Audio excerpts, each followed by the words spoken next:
Homage to the root teacher Buddha Shakyamuni. Homage to the wisdom warrior Manjushri. Homage to all the benevolent lineage masters.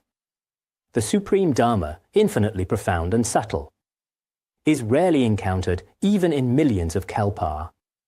Now we are able to hear a study and follow it. May we fully realize the Tathagata's true meaning.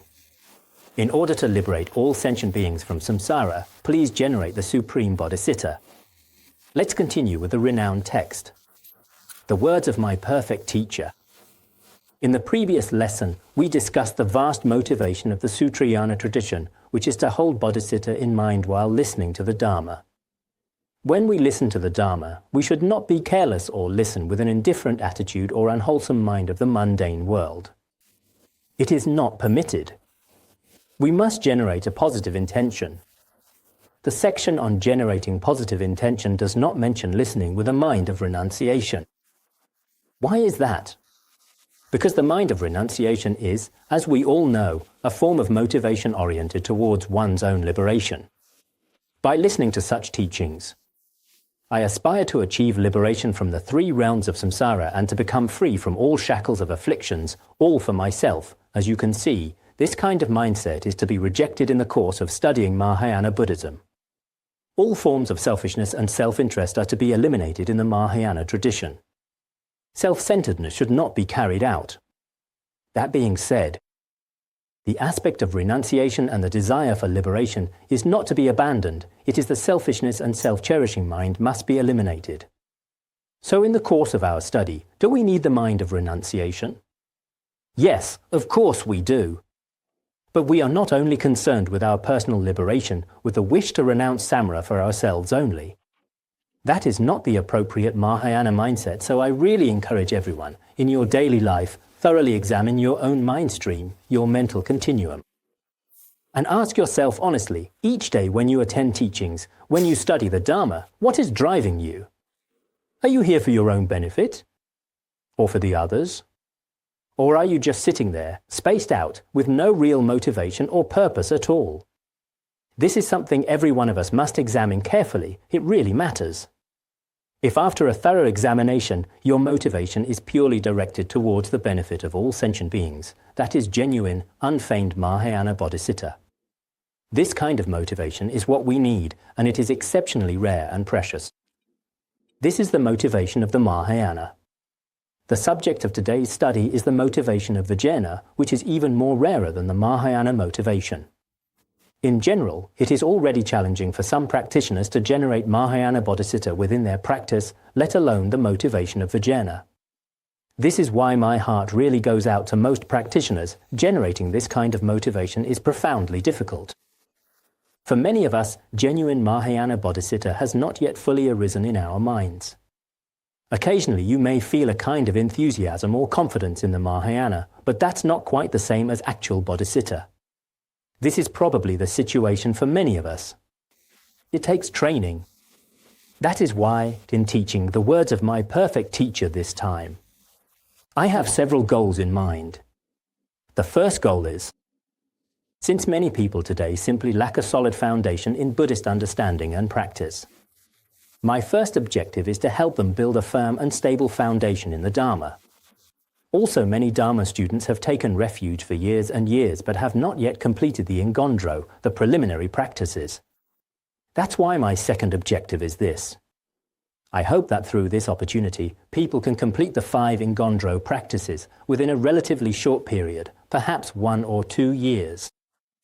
My third goal is this: a great many people today don't understand Vajrayana at all. In fact, as many have been influenced, often without realizing it, by the environment and people around them. This subtle influence has, over time, given rise to genuine biases and mistaken views about Vajrayana. Through studying these teachings together, I hope people will develop genuine, pure faith in Vajrayana based on real understanding, not hearsay. Overall, these are the main goals I want to share with everyone as we study together. As I discussed in the last class, whenever we study the Dharma or attend a session, we should hold bodhicitta in our minds. That is the essence of the vast motivation. This is crucially important for every single one of us. And in our everyday lives, compassion towards others, that genuine concern and care for other beings, is something Mahayana practitioners absolutely cannot do without. So I've been thinking many people must make the most of this brief human life. Whatever abilities, wisdom, and wealth you possess, use them sincerely and diligently to help sentient beings. This is so important. I often reflect on this, especially in the Han Chinese regions these days. There are so many people, and the culture is so complex and layered. On top of that, so many people are overwhelmed by discursive, agitated thoughts, and everyone, to some degree, is experiencing intense physical and mental suffering. Without the healing nectar of the Dharma as a remedy, never mind liberation in future lives, even just navigating the challenges of this present life is incredibly difficult. So each of us should use our own capacity to shine a little light for others in this world.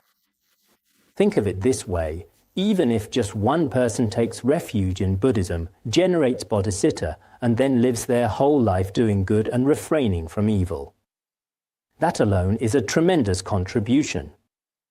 Indeed, if even one person refrains from eating meat or killing throughout their life, that alone has a considerable effect.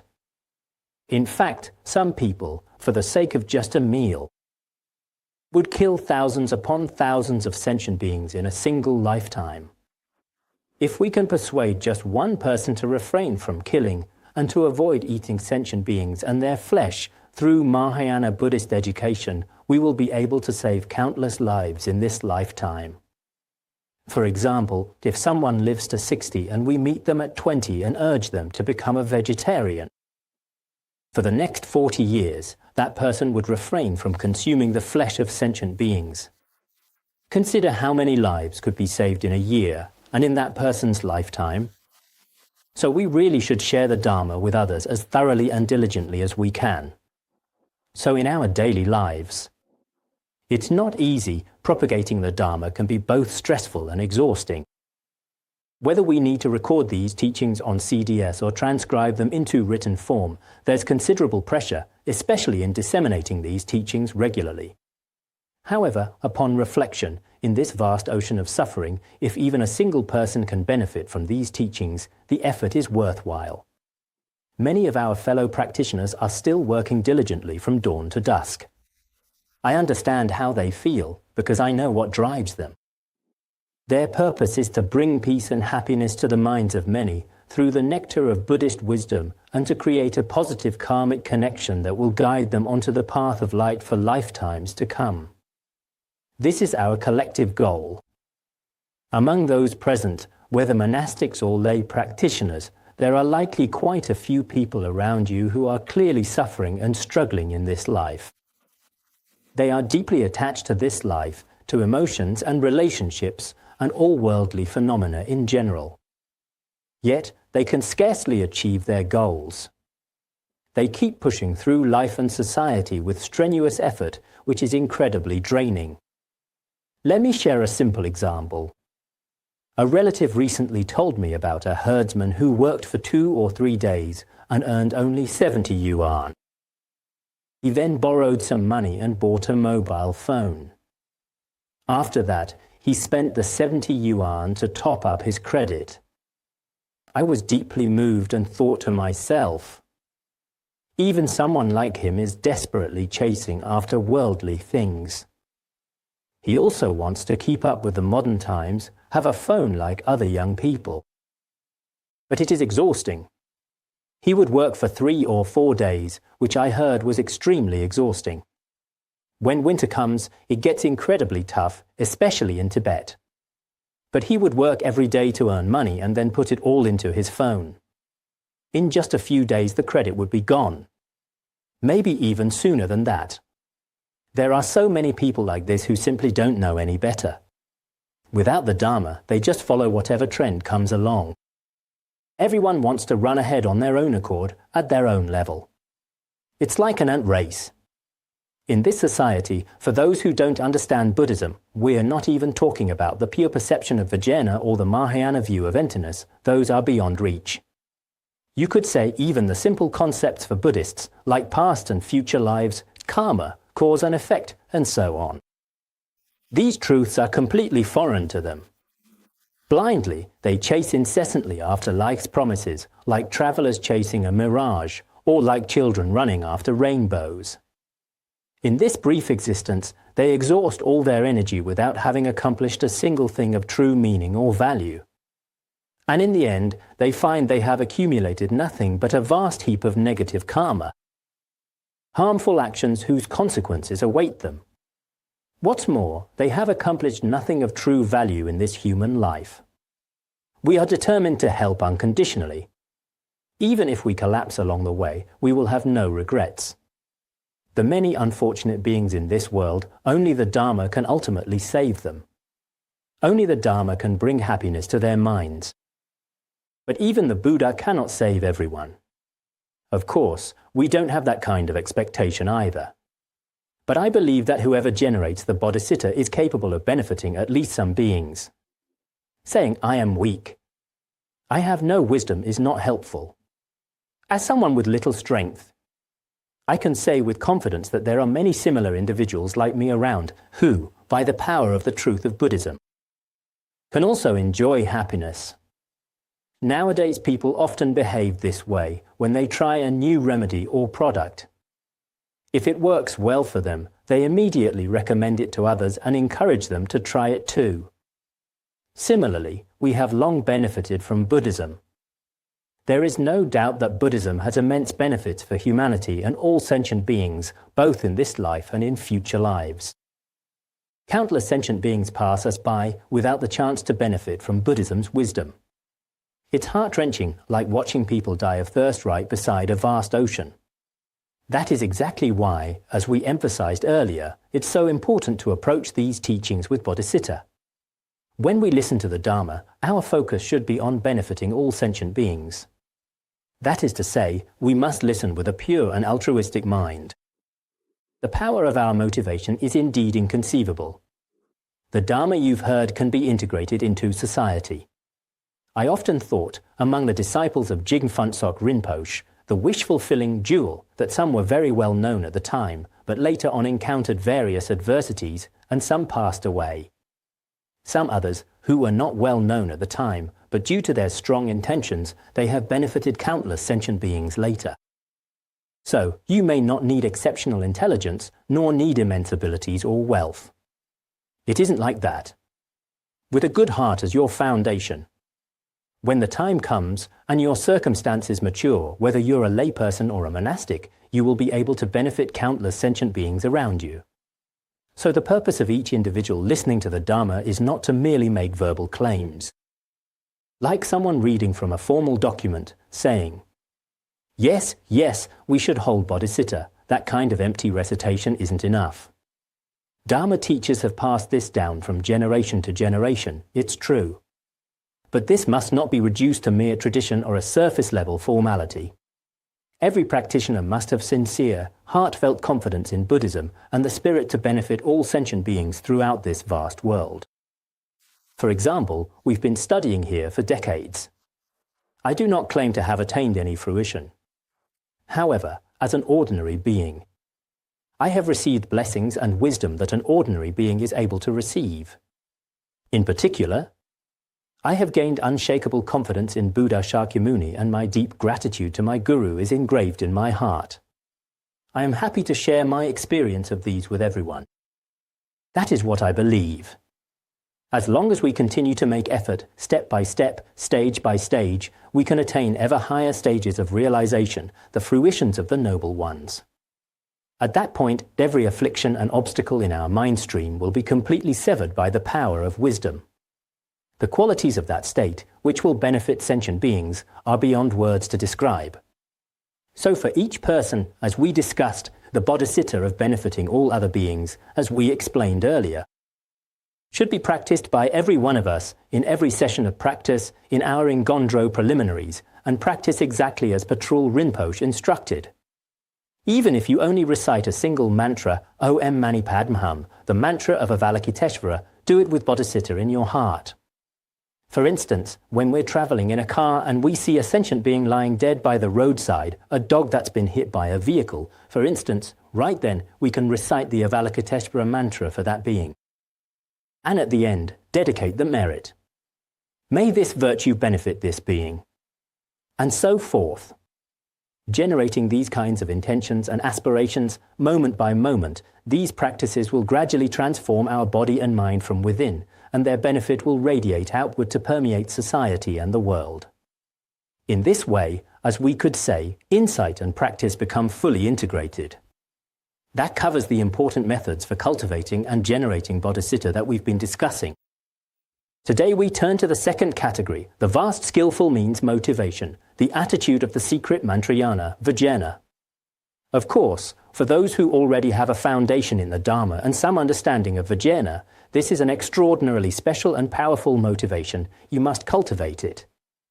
However, for those who have never encountered Vajrayana and who haven't even grasped the Mahayana teaching on emptiness, this may be a difficult bridge to cross right away. Whatever your situation may be, it is necessary to mention that such a pure intention is very important in Vajrayana. As the torch of the three methods says, with a single meaning, yet not obscured, simple and rich in skillful means. This is for the benefit of those with superior faculties, the supreme Vajrayana. This verse points to what makes Vajrayana unique. The torch of the three methods discusses both the Sutrayana and Tantrayana traditions. There is no difference in the ultimate goal of attaining Buddhahood. The Sutrayana path also acknowledges the initial generation of bodhicitta, the two accumulations in the middle and the manifestation of the two kayas at the end, the Rupakaya and the Dharmakaya. So there is no difference in the pursuit of the ultimate goal. But in the process of practice, in terms of the view, meditation, conduct, and the differing capacities of sentient beings, these differences are real and significant. Some Sutrayana practitioners may not be able to accept these distinctions right away. But I hope that Dharma friends who study the Sutrayana will first study and reflect carefully on some of the Vajrayana scriptures and tantras. Then revisit the Sutrayana sutras and shastras to compare their views. At this point, you should come to understand that Vajrayana is indeed extraordinarily profound and has outstanding qualities. For example, for those who study Chan, Zen, Buddhism, Chan has many distinctive features. And many of these characteristics are, in fact, very similar to what we find in Vajrayana. Especially in the instantaneous approach of Chan, where one relies on the teacher's direct pointing out instructions, the blessings of the sacred texts, and one's own sustained koan practice. One can immediately realize the nature of the mind. From then on, one has already achieved the fruition of the Noble One. This is exactly the same as in Vajrayana. Right now, some practitioners in Chinese Buddhism don't understand Vajrayana. They have misconceptions about ideas like enlightenment in one lifetime or transforming afflictions into enlightenment.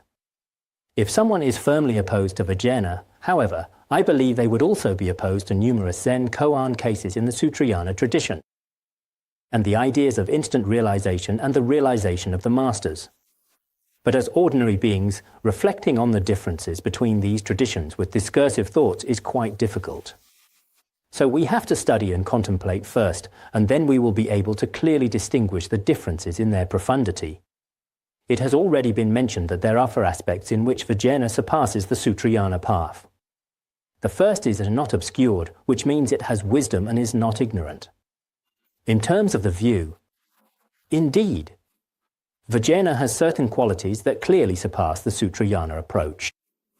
For instance, the Sutrayana approach uses various Madhyaka reasonings and analyses to investigate ultimate truth and in the end establishes emptiness, the absence of intrinsic existence, free from all conceptual elaboration.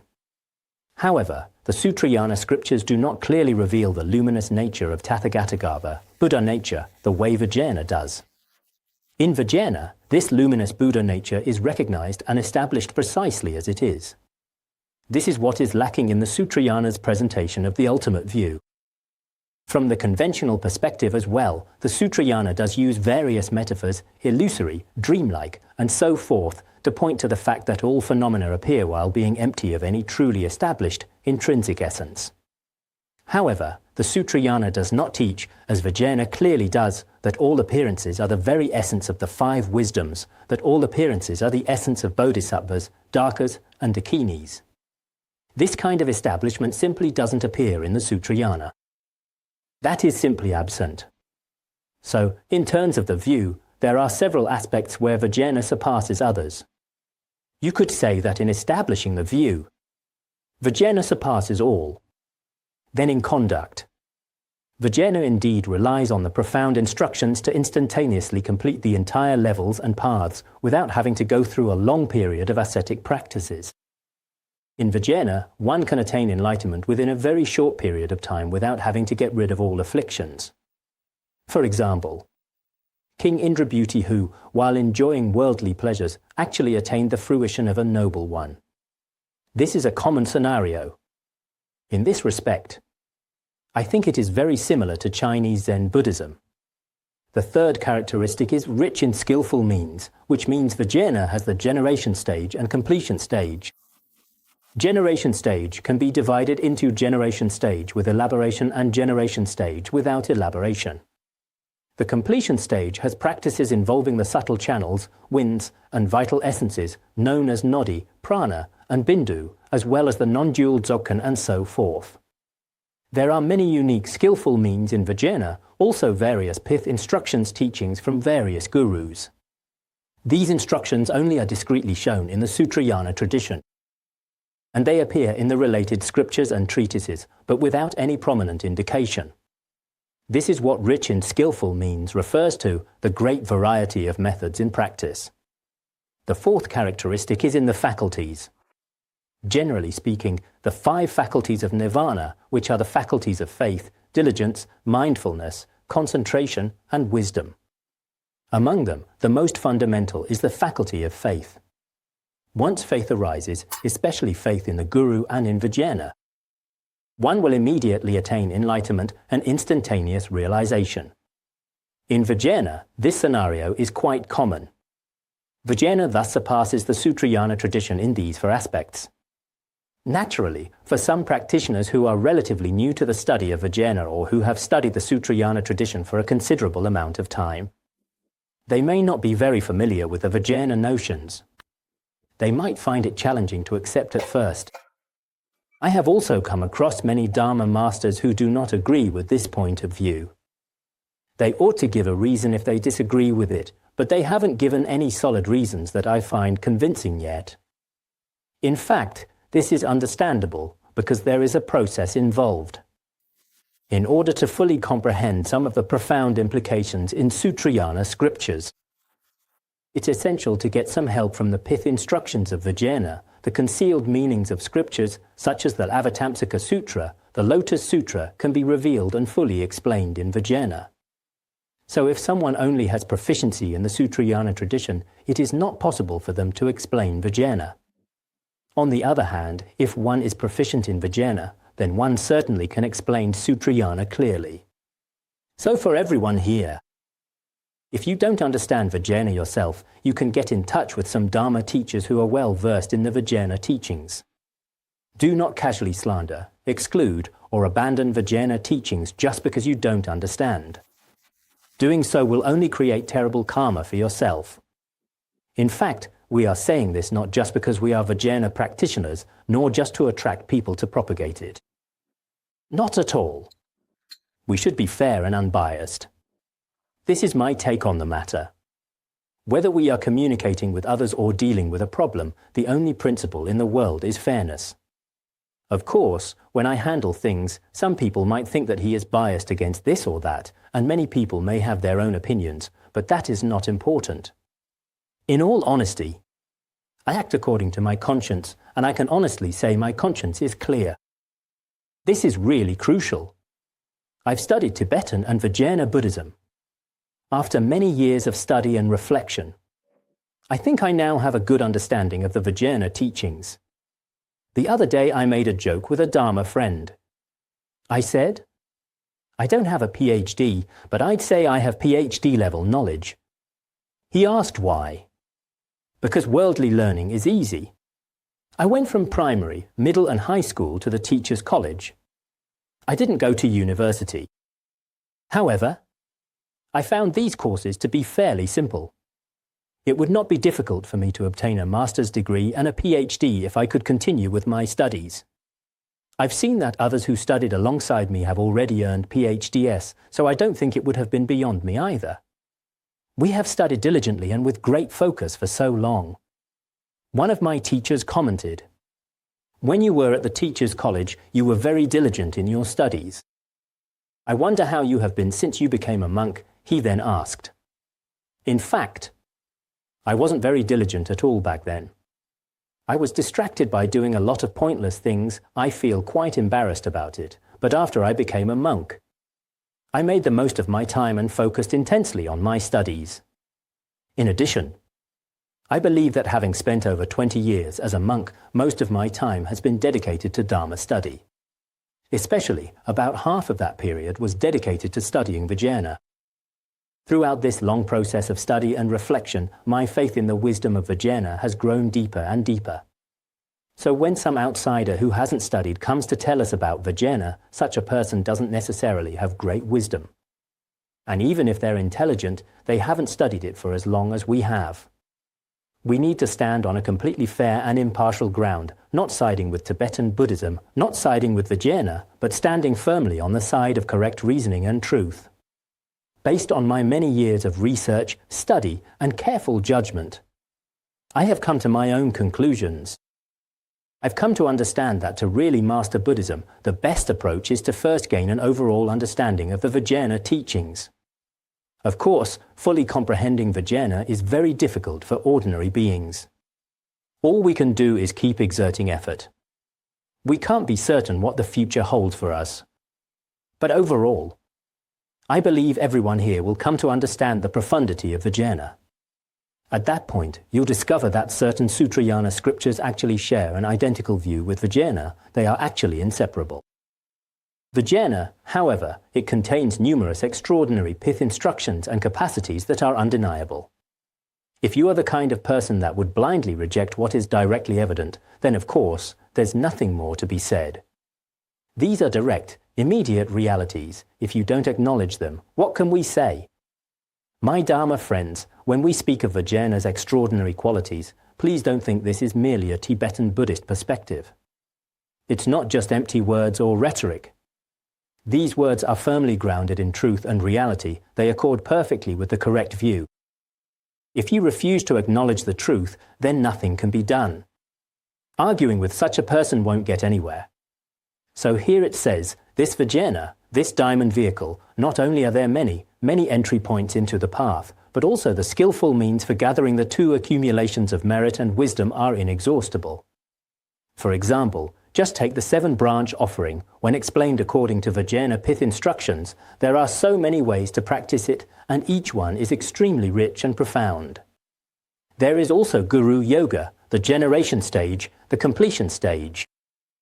Every single one of these accords with both the Sutrayana Buddhist teachings and with the capacities and dispositions of sentient beings. Why is it that so many people in the Han Chinese regions are studying Vajrayana these days? Actually, it's because many sentient beings have a special karmic affinity with Vajrayana. And it's also related to their faculties and wisdom, their natural capacity. Someone once asked me, why is it that when Tibetan Buddhist teachers come, people flock to them? Some, of course, go out of blind admiration without real understanding. But quite a significant number of people can clearly discern the Dharma, recognize the depth of the pith instructions, and choose Vajrayana for good reasons. So we need to understand. Vajrayana has many skillful means. Added to this is the extraordinarily profound skillful means of being able to actualize noble fruitions without having to go through prolonged and grueling hardships. All of this, at its root, depends on the transformation of motivation, one's intention. Every special quality of Vajrayana relies entirely on this transformation of intention and motivation. The emphasis is on pure perception, observing things with pure perception, which is absolutely fundamental in Vajrayana. Recently, a few dedicated volunteers from the academy visited my monastery. They recorded some video of Khenpo Lash, who must be in his 80s by now. In front of him, they also asked some Dharma questions. When I reviewed the recordings afterward, I saw that he mainly taught the disciples 3 key points. The first is one must see through the veil of mundane world. There is nothing in samsara worth clinging to, so one should cultivate and develop renunciation as much as possible. The second point, the countless sentient beings of this world are in a state of tremendous suffering and are greatly in need of help. Do your very best to help them, generate bodhicitta. The third point is the most fundamental and most important of all. It is this: all phenomena are primordially pure. But we, because our ignorance and afflictive emotions have covered and obscured this nature, are simply unable to see the true nature and actual face of all phenomena. So we need to cultivate pure perception, the Vajrayana practice of pure perception. He touched on these 3 points in just a few words, but I praised the volunteers afterward. Your visit was really worthwhile. Elder practitioners may not always use eloquent or elaborate language that modern people find appealing. But at the root, he captured precisely the essentials of both the Hinayana and Mahayana. And especially this crucial point, the pure perception of Vajrayana. Now, does pure perception mean taking something that is not pure and forcing yourself to see it as pure? Absolutely not. That would be completely wrong. As the great scholar Mipham Rinpoche stated in The Beacon of Certainty, the very nature of samsara is primordially, originally pure. If something is originally and inherently impure, and you try to see it as pure, that would be completely absurd. For example, to imagine a bottle filled with filth, excrement or vomit. If you try to visualize it as pure, to convince yourself it's clean and good, that kind of perception would be completely inverted and deluded. By the same reasoning, if something is not originally pure, and you try to force yourself to see it as pure, that is irrational and actually quite a dangerous mistake. However, the truth is that in actual reality, all phenomena are indeed pure. But only the Vajrayana view of purity gives a precise explanation. We may not be able to accept this until we begin to study Vajrayana. However, I believe this aspect is also mentioned when we fully understand some of the Sutrayana scriptures. In my teachings on the Guhyagarbha Tantra, I also quoted the scriptural evidence of Brahma Sikhin. This reference actually comes from a well-known Sutrayana text, the Vimalakirti Sutra of the exoteric scriptures, where Buddha said, "If the mind is pure, so is the Buddha field." In other words, if our minds are pure, the land will be pure. Shariputra had some doubts at that time. He wondered if the Buddha's mind was impure in the causal stage, so that the realm of Buddha Shakyamuni, our Soha world or Sahalakadhatu, is so contaminated and disordered. Was this due to the impure state of the Buddha's mind at the time? In response, Buddha replied, "That is untrue. I'm not at fault for it. For example, the moon and sun are in the sky, but the blind are unable to perceive their actual form. This is a defect of the blind. In the same way, my Sahalakadhatu is utterly pure. However, sentient beings do not see it." At that time, Brahma Sikhin, also known as the Great Top-Knotted Brahma in Chinese scriptures, said, "Shariputra, you haven't seen it. In fact, I have viewed Buddha Shakyamuni's entire Sahalakadhatu as a pristine Buddha field comparable to Sukhavati. It is as pure as Mahasara's celestial palace. Utterly pure." He mentioned numerous pure characteristics, but Shariputra was reluctant to believe them. Shariputra responded, "All I see is sand, gravel, stones, and dirt. In winter the roads are icy and hard to walk on, and the city is packed with cars." Just kidding, he didn't say that. I got a little carried away. What Shariputra actually said was, he said that there were sand, gravel, stones, dirt, and filthy things. At that time, Buddha pressed the ground with his toes and revealed the whole true appearance of the 3,000-fold universe to the utterly pure. At that moment Shariputra also saw it and pondered, "Did Buddha intentionally create the magical emanation?"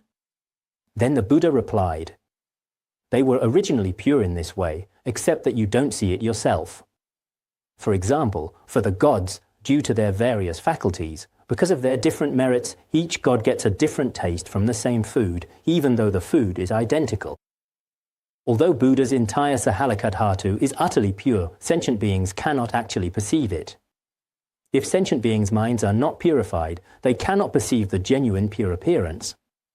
The Avatamsaka Sutra also says, "The minds of sentient beings are pure, therefore they see the pristine Buddha field." In fact, the Avatamsaka Sutra, the Vimalakirti Sutra, the Lankavatara Sutra, and many other scriptures share a lot of similarities with pure perception in Vajrayana. You should not think that pure perception is just a Vajrayana teaching. It is not.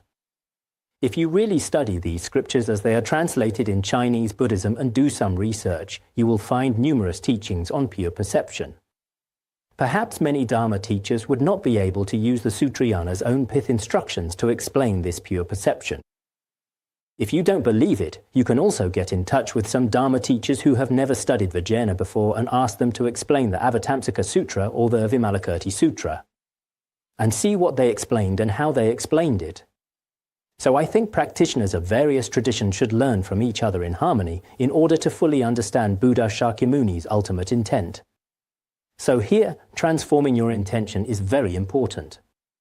This is stated in the Manjushrimula Tantra. From conditions, all phenomena arise. The intention in mind, its essence lies. Wherever one generates a wish, it is certain to be fulfilled. There is such a verse. All phenomena actually arise due to causes and conditions. If the mind is pure, so is everything. If the mind is not pure, nothing can be pure. They rely on intentions. Wherever you are, however your mind is attuned, it can appear pure or impure accordingly. Many teachings in the tantric scriptures state that if our mind is pure, even hell can become a pure land. On the contrary, if our mind is not pure, even heaven or Sukhavati can become impure places. We can also find this in everyday life. For instance, if a person makes a pilgrimage to Mount Wutai with a pure intention, they feel it to be no different from heaven on earth. They regarded the purity of the monastic conduct and the whole landscape, all of which are indeed the ornaments of Manjushri, absolutely pure. In their minds they constantly generate joy. But if someone goes there with a defiled body and mind, they will see the mountains as ordinary mountains and the people as people full of afflictions. The whole place will be defiled. Upon their return they will have gained nothing. It's true that there's a big difference between a pure mind and an impure mind in the mundane life. This point is also mentioned in the Sutra of Perfect Enlightenment. Sentient beings and the land are of the same nature, with both hells and heavens being pure lands. If the mind is pure, so is everything. Hell or heaven, they are all pure lands. If the mind is not pure, then everything is no different than impure illusions. Several renowned masters of Chinese Buddhism have previously stated the same point. In my essay Questions and Answers on Mantrayana, I quoted from Master Zai's Mahasamatha Vipassana, where he says, "The realm of demons is the realm of Buddhas. The state of demons is actually the state of Buddhas. Generally speaking, if you don't have pure perception, how could you perceive that the world of Mara is the world of Buddha? The two are in complete contradiction. People with strong conceptual thinking would object. They'd say the two are completely contradictory. But if you really realize that all phenomena are emptiness, in the Sutrayana, the highest view is emptiness, shunyata, the absence of intrinsic existence, free from all conceptual elaboration. But pure perception, this recognition of the primordial purity of all phenomena, appears only in a hidden, implicit way within the Sutrayana. Sutras like the Avatamsaka Sutra and the Vimalakirti Sutra do mention it, as I just discussed, but they don't offer a systematic and detailed explanation. So we must clearly understand. The true view of Buddhism, the ultimate reality, is that all phenomena are primordially and inherently pure. Even our own afflictions and discursive thoughts, all of these are, in their true nature, body. But why do we say that afflictions are body, are enlightenment? For ordinary worldly people, afflictions are just afflictions, plain and simple. How on earth could greed be wisdom? This seems deeply contradictory. Yet only Vajrayana can fully and properly explain the profound teachings found in this Platform Sutra of the Sixth Patriarch. Without this understanding, people will struggle to grasp the idea that afflictions are body, because afflictions are something that arises in our continuum. To overcome afflictions, We must let go of greed, anger, ignorance, jealousy and arrogance. These are usually rejected by Buddhists. If they are indeed the wisdom of the Buddha, then how can Buddha and sentient beings become one? Many contradictions arise in your mind. If you have the view of Vajrayana, you will not think like that.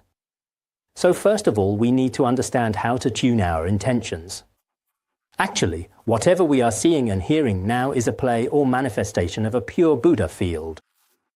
But sentient beings, due to the illness of ignorance and afflictions, cannot see things as they really are. Just like someone with cataracts would see a white conch shell as yellow. There's really no way they can see the color properly.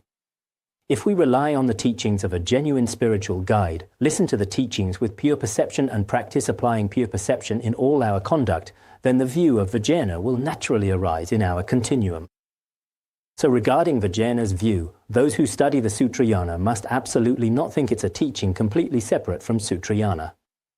That would be a mistake. Don't think, I study Sutrayana, and those Vajrayana practitioners can practice pure perception. Today I, studying Sutrayana, will generate bodhicitta. You Vajrayana students can practice your second motivation. That kind of thinking is a serious error. It's not like that at all. You need to look at your own capacity. If you can generate just this much bodhicitta, I am going to benefit all sentient beings, so I'm listening to the Dharma, then do that. And then if, or on that basis, you can also reflect. Everything is primordially pure. Why is everything pure? Because it's pure by nature. This doesn't mean if someone is clearly a bad person, but today I'm going to force myself to see them as good. Or that someone is full of afflictions, but I insist on seeing them as wise. That kind of forced perception doesn't work. It's like looking at a piece of black charcoal and insisting it must be white. Closing your eyes and forcing yourself to see it differently. That is contrived and irrational. We should actually say, although I see this as black charcoal, it's actually a white conch shell. My perception is inaccurate due to a defect in my eye faculty. This illustrates how our perceptions can be misleading. Consider the story of a priest with a severe rose allergy. Whenever he saw a rose, he'd start sneezing and his eyes would water. The priest's allergy troubled him everywhere. Once, while preaching in a church, he noticed roses nearby. His performance suffered greatly as he constantly sneezed, teared up, and coughed, exhibiting a severe reaction. He got quite upset. After the sermon, he berated the staff, saying, "You knew about my rose allergy. Yet there they are the roses. Why did you have to put those roses next to me? They completely ruined my speech."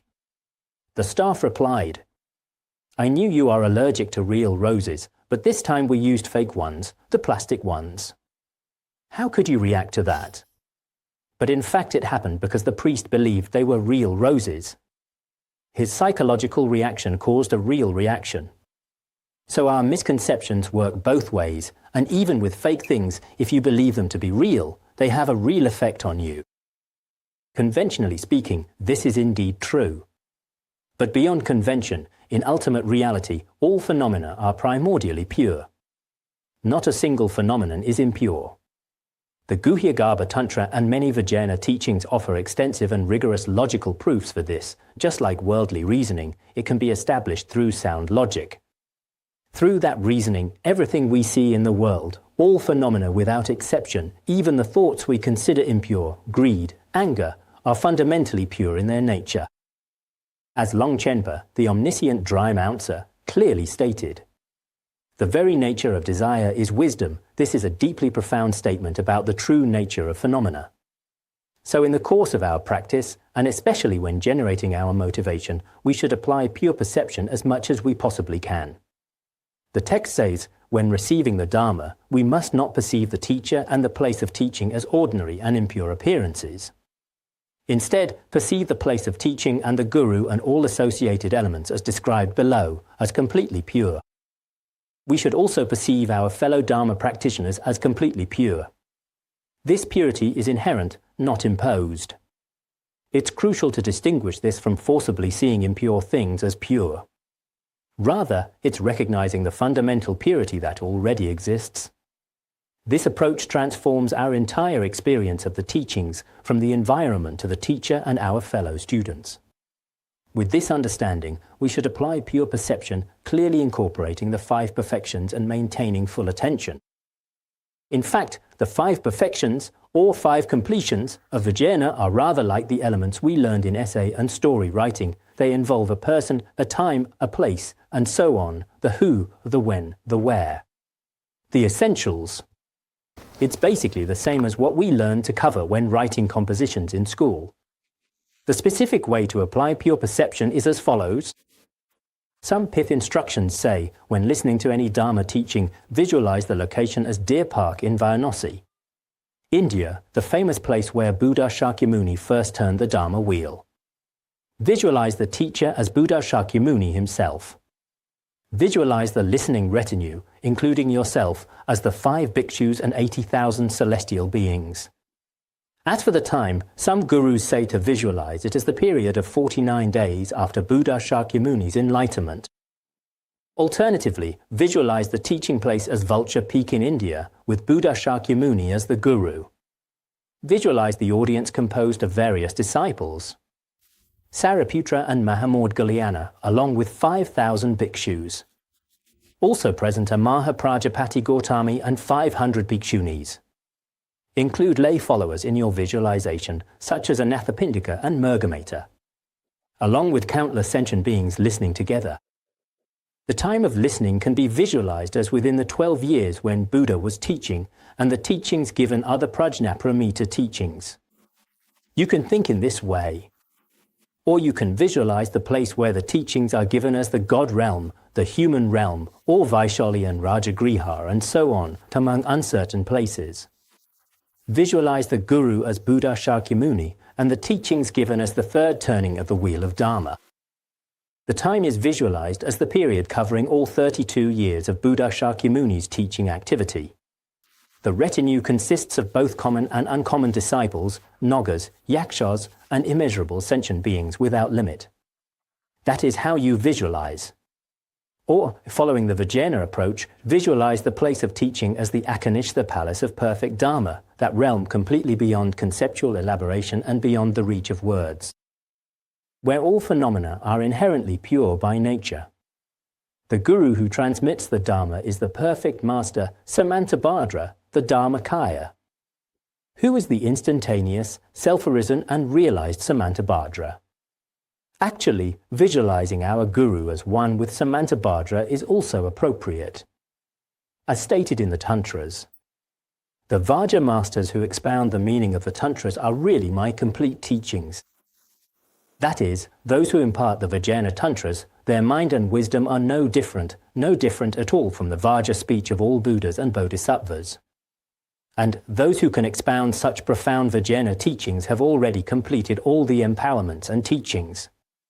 So the one who transmits the Dharma and Samantabhadra are indistinguishable. As for the retinues who listen to the teachings, we shouldn't be thinking about, this layperson or that monk might have a bad personality, that one doesn't look good, this one is this or that. We should not think like this. They are all Tathagatas in the mind-direct lineage of the conquerors. Akshobhya, Ratnasambhava, Pandaravasini, Datvishvari, and so on. This is Pandaravasini, that is Datvishvari, and so on. There is also the symbol lineage of the Vidyadharas, as we all know. Garabdorj, Manjushrimitra, Vimalamitra, Jnanasutra, Padmambhava, and so on. They are all holders of the symbol lineage of the Vidyadharas in India. Visualize all the retinues in this way. Actually, their essence is no different from the essence of the true Tathagata. Think of the inherent nature of Dakas and Dakinis, male and female deities, in this way. Alternatively, visualize the teaching place as the lotus-like palace of the glorious copper-coloured mountain. This is the Buddha field of Padmambhava. The whole copper-coloured mountain is completely pure. In the autobiography of the first Dudjam Rinpoche I translated, many Tirthans have seen in their pure perception what the lotus-like palace is like. Nowadays, Many Tibetan Buddhist monasteries specifically built 13-story buildings with the look of Padmanabhava's lotus-like palace. If you try to visualize the place for listening to the Dharma, our assembly hall seems fine.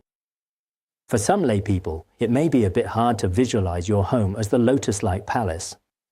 But you should try to think this way. Whichever teacher's recording you're listening to, visualize that teacher as Padmanabhava. There's nothing wrong with that.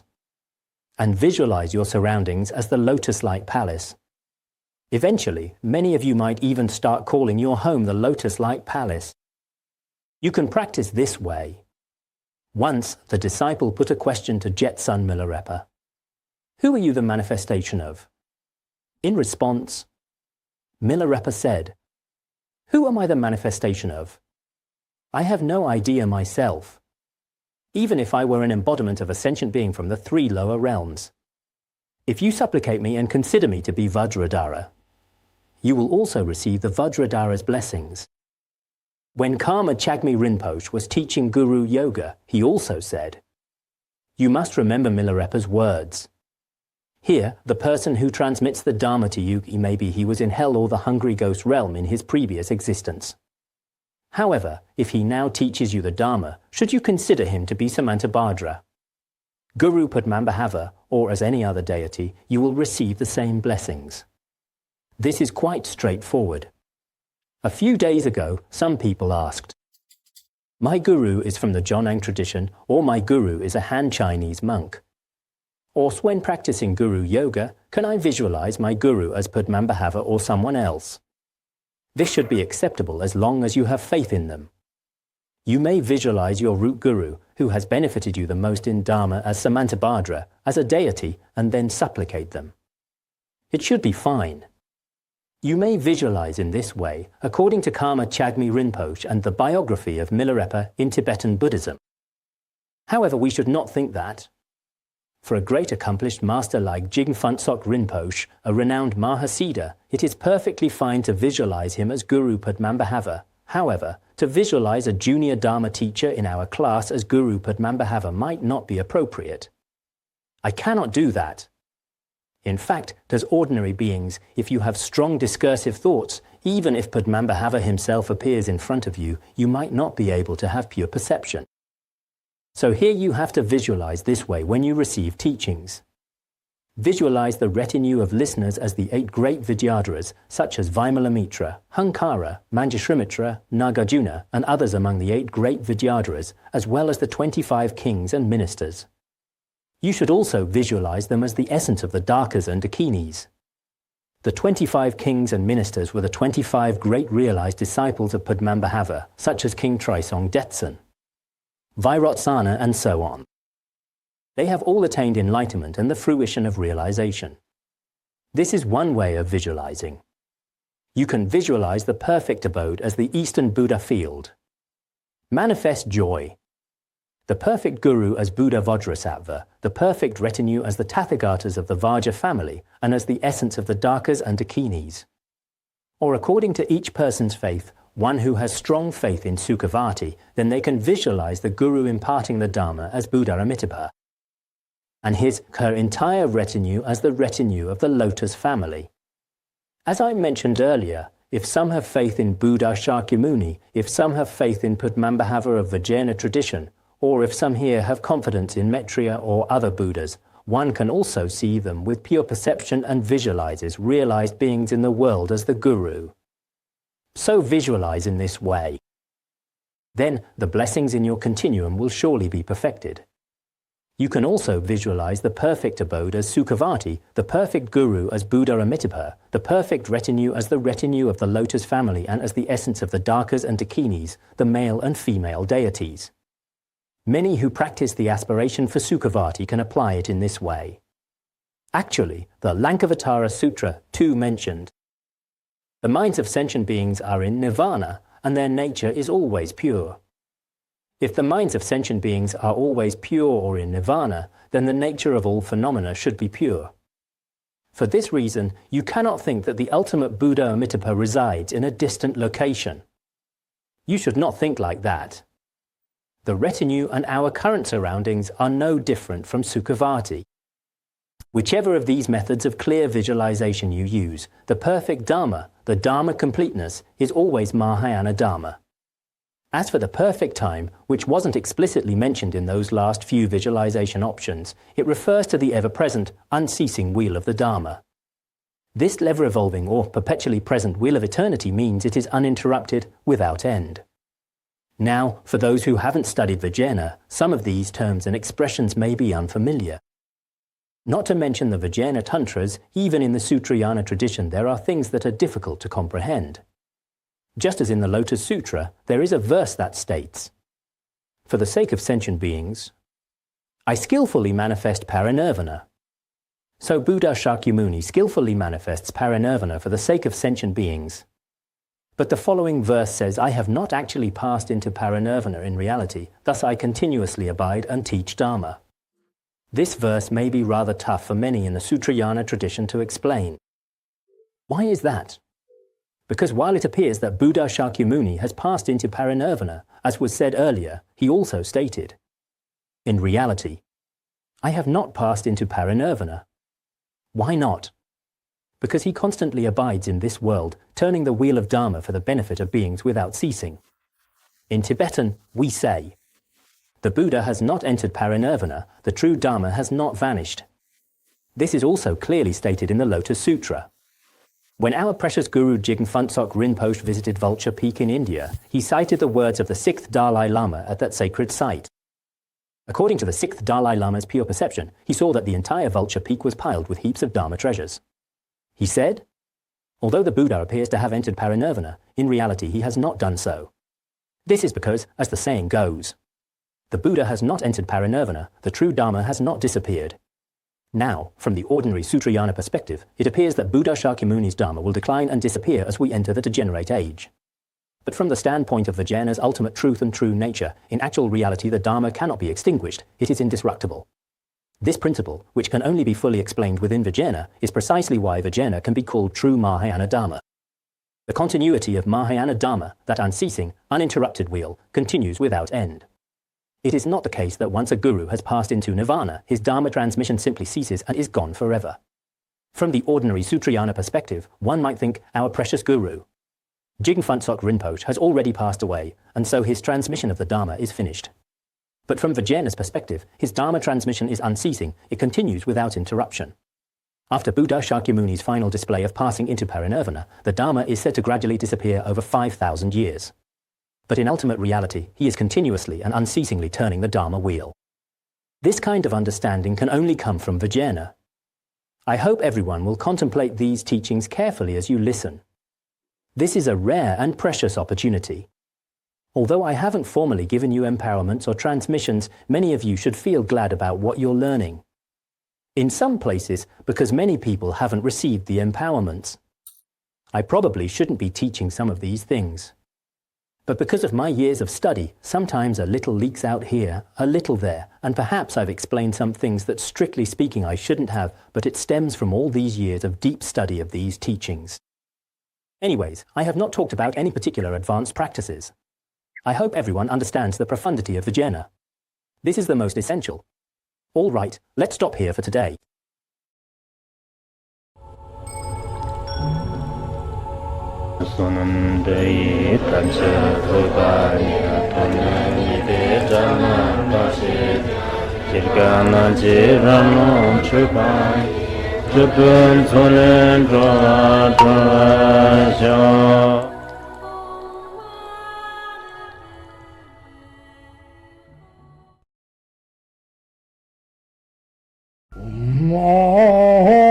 Bandara Badma Sadardam Bandara Badma Sadardam Bandara Badma Sadardam